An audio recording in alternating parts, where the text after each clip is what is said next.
Hi, it's Rachel with Stirring the Deep. I want to just bring up a topic that sometimes people I know struggle with, and that is that they hear God is love, they hear He is a Father that loves them, and people just so easily dismiss that statement because they haven't experienced it. And why haven't they experienced it? God, His Spirit is a spirit of truth, and it's love.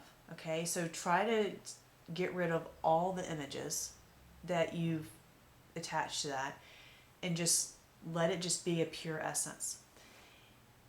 That love desires love. Love is something that is freely given and received. Okay, that's the nature of love. If you have a spirit entity here who is going against that, you're not abiding in it. If you're in here feeding the lust of the eyes, feeding the lust of the flesh, feeding the pride of life, intentionally harming other people, being cruel, feeding cruelty, focusing on evil, anything that's contrary to that love, you are not abiding in love. You are not going to be experiencing love. Do you see? Because you're not abiding in it. And so many people, they get frustrated because they humanize the Spirit of God too much.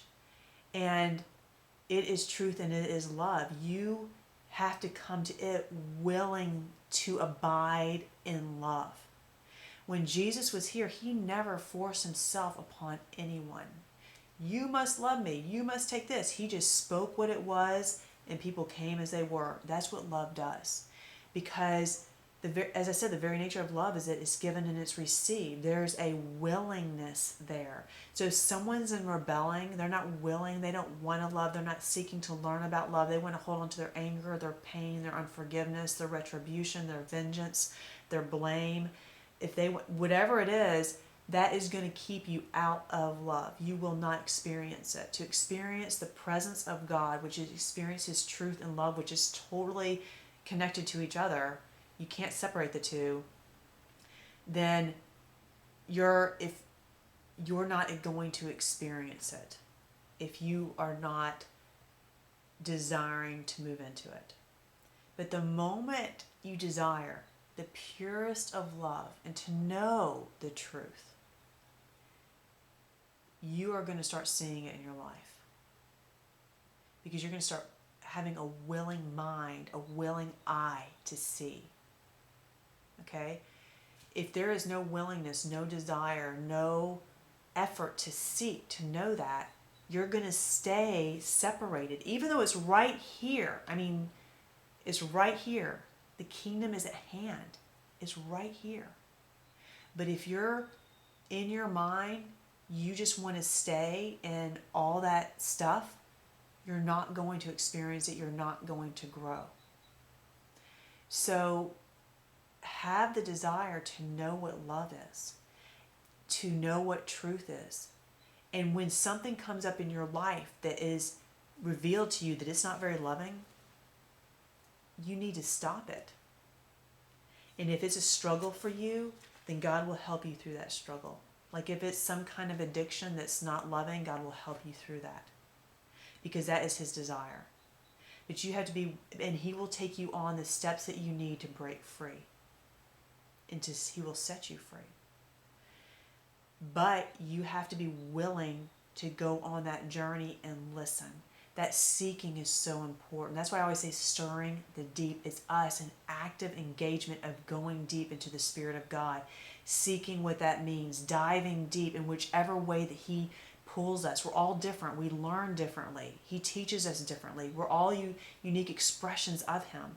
So how He teaches me may be different from how He teaches you. But what's the same is that heart, that desire to know the purest of love, the purest of truth, the harmony of the two, and for that to be manifested in your life. And if that's what you're seeking in your life, in your experiences, what's going on around you, you will learn that.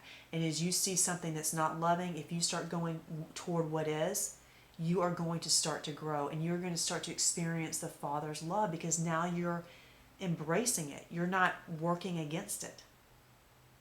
That's why you don't feel His presence. That's why you don't feel His love, because you're working against it. Now, even when we start seeking Him, there are times when we may feel that distance.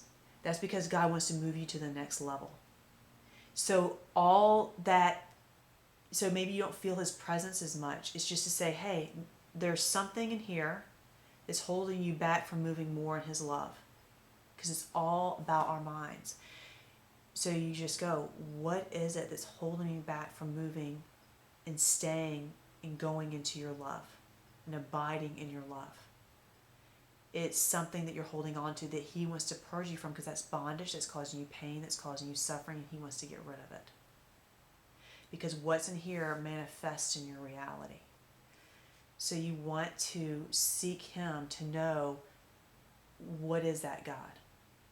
And then He will teach you in whatever means. It may be through someone else, it may be through His word, it may be in a relationship, it may be in your circumstances. But I do know when you really learn, for most people, it's becoming real to you.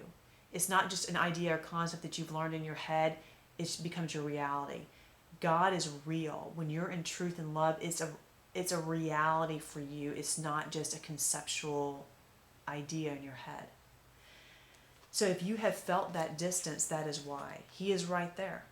But as it says, draw near to Him and He will draw near to you, because He is love. He's there. He's open. He's desirous to have that union of love with you and to give you thus an amazing life of fulfilling your desires. But if you're not seeking Him in that and you're focusing on everything that's contrary to Him, you're not going to move in. And you're not going to feel that closeness. And you're not going to feel His presence. And that includes the false images of Him. But again, if you seek the purest of truth, the purest of love, He will reveal those false images to you. And they'll be removed. That is the journey, if you want to abide in His presence and in His love. Till next time, keep stirring the deep. It's the one thing that changes everything else.